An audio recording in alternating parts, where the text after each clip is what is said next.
Hey ladies, thank you so much for joining me for our on the course clinic yesterday. We talked about different lies. So the first thing I'm going to suggest to you is when you go to the driving range, learn what your normal setup feels like. So the two things I want you to pay attention to is your weight being in the middle of your feet, and then I want you to start to pay attention to where do your arms feel like they sit? Where on your chest do they feel like they sit? Because that's very important as we go to these different lies to try to find that same exact position with the arms. So first we're going to talk about the ball below our foot lie. So that's on number 10. That's our second shot that we did on 10. So the keys to this, balls below our feet.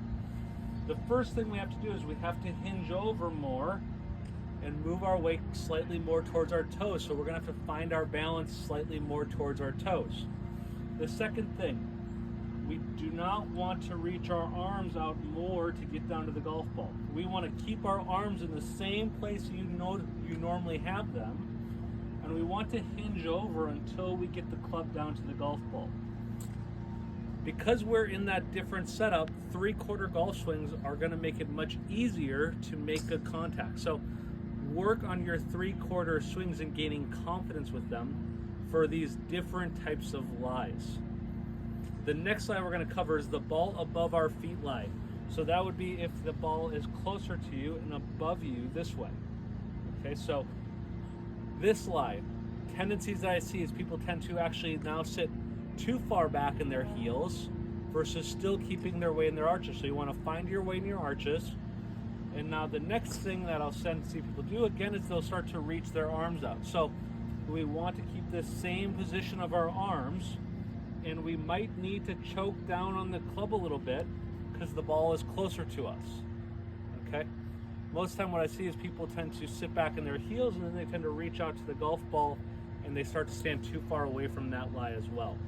So learn your balance, learn your arm position, and then with the ball above our feet lie, just manage choking down a little bit to get the setup perfected. Again, 3/4 swing is very useful for this. Okay? On both of these lies, the ball is going to go the direction of the slope. Okay, so constantly the ball is going the direction of the slope. So ball above my feet lie, the slope's going to go to the left, the ball is going to go to the left.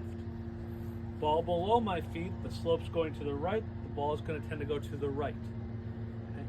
Now the other two lies that we did was uphill and downhill. So uphill first, that was our first shot on 10. Nothing changes compared to your normal setup. The only thing we need to focus on is shifting our weight onto our front foot. That is the key. Okay. Now again, the ball direction is going to go higher because the slope's going up. So it's going to go higher and shorter, so we might need an extra club. Now as we flipped around to the downhill lie, what we talked about is that the only thing changing with setup is we're making more weight on the front foot. We're leaning more on our front.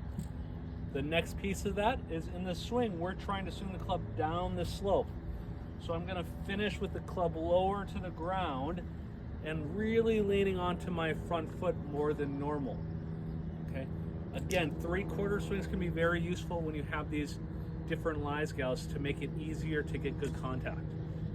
So, a few takeaways. One, learn what your normal setup feels like, especially with where your arms are touching your chest, and constantly try to make sure you have that same position no matter the lie. Two, the ball is always going to go the direction of the slope. Sometimes that might make it go left or right. Sometimes that might make it go higher or lower, which is going to affect our distance. So being aware of these things to help you pick the proper clubs. Okay. The last piece that we talked about very briefly was just in the rough. So if the grass is over the golf ball, so if the grass is higher than the golf ball, we prefer to grab a high lofted hybrid, like a 6 hybrid, or an iron. If the grass is below the golf ball, you could use a 5 wood or a 7 wood or a lower lofted hybrid. So utilize these, gals, go out to practice a little bit and let me know if you have any questions.